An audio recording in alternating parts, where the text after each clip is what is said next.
The job market's constantly changing, isn't it? And with it, you may be looking for a new job. It's a good time to talk about some of the types of jobs you might be interested in. One of those might be purchasing or developing a franchise and locating it here. So what should I consider when buying a franchise? We'll be back to talk about an area where I've spent over half my adult life and why you might be interested in a franchise in just a moment.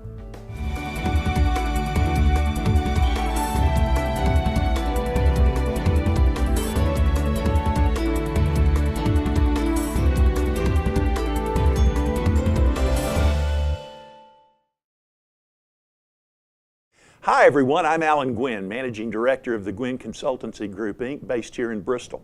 It's great to be here with you and talk about issues in business, some of the key elements of business, and the world of business as it impacts you. Today I'd like to offer some insight into franchises, the purchase of a franchise, and ownership of a franchise.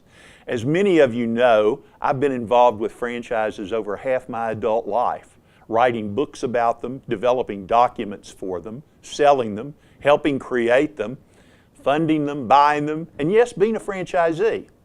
I wasn't actually a great franchisee though for a variety of reasons, and most assuredly one reason was because I'm one of those inevitable tinkerers who are always trying to improve upon a business model or a set of guidelines or improve upon the product. That's just not a good thing for a franchisee. You know, to be honest, people with characteristics like mine just don't make good franchisees. I've always used the rule of thumb that people who envision themselves 100% entrepreneurs should probably not try franchising as their business model. Why? Because they're going to get frustrated. They're going to find that they get their hands slapped, and ultimately they may fail. It may seem to you that an entrepreneur would be the perfect franchisee for a business, whatever the type of business. Unfortunately, entrepreneurs by their very nature rarely make great franchisees. Franchisees must operate within a set of guidelines set by the parent company. Most every franchise business must operate using an operations and training manual. The parent company has a process or method for ensuring that their business will be successful. Often, it's a method that's been honed for years and years and is inflexible in how it's administered or supervised, even down to where a franchise may be located, on which side of the street, what population you must have in a territory, how much money the people that live there must make on an annual basis, what type of computer or point of sale device to use, how the premises must be structured, even down to what type of wallpaper to use in your customer service area. There are reasons for these guidelines. Imagine, if you will, a franchisor that sells hamburgers, just letting their grill persons fix their hamburgers just any old way they want. When you go into the restaurant, you might get a hamburger cooked in the convection oven or on the flat grill, or grilled over charcoal, or even fried in a fryer. Not going to happen, right? There is a method, there is a process, there are time standards. And if you purchase a franchise, that's what you're purchasing. You typically are purchasing the company's proven method of success. You're purchasing the consistency associated with their name. There's a reason that if you're a client of McDonald's, for example, in Bristol, you'll stop in Myrtle Beach and go to McDonald's. As a guest, you know what to expect. The restaurants are consistent, they look the same. You can be comfortable there. The food's consistent. People are trained to ask the same questions. Even the bathrooms are consistently clean from location to location. Myrtle Beach is just as nice as Lincoln, Nebraska or Vacaville, California. So let's look at the other side of the coin, the business side from an owner's perspective.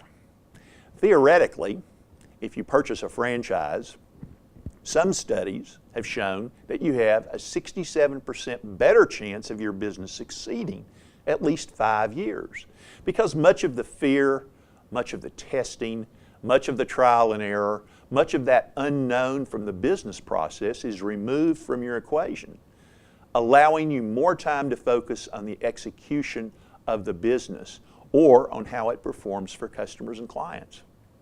Lenders are more likely to loan money to develop a proven franchise concept. Any bank in the area would be happier to loan money on, let's say, a Whataburger franchise than they would to loan money on a business called Allen's Burgers, even though I can make a great hamburger. And that expertise is really what makes your franchise work. Your ability to capitalize on and build the business in your area through making that concept execute well. You take the franchisor's concept, you add your employees and your management skill, you market your franchise to the area in which you own the rights, you stir the mix, you add your interest and expertise and successfully run the business. Well, how can you tell if you'd be a success as a franchisee?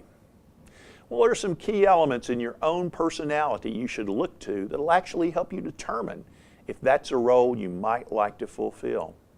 Financially, do you have funds that you're willing to invest in the business, or can you raise the necessary money? Can you meet the franchisor's financial standards?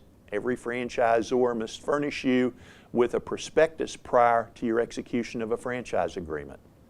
That prospectus should show you how much the franchise should cost to set up. Those setup fees, well, they can run the gamut from a few $1,000s to a few $100,000 to over $1 million or more. On the human resources side, have you successfully managed people before in a job, and did you enjoy that? Overseeing people isn't everyone's cup of tea. Considering governance and compliance, are you able to operate within a set of guidelines, or do you always want to change the rules, bend the rules, or break the rules?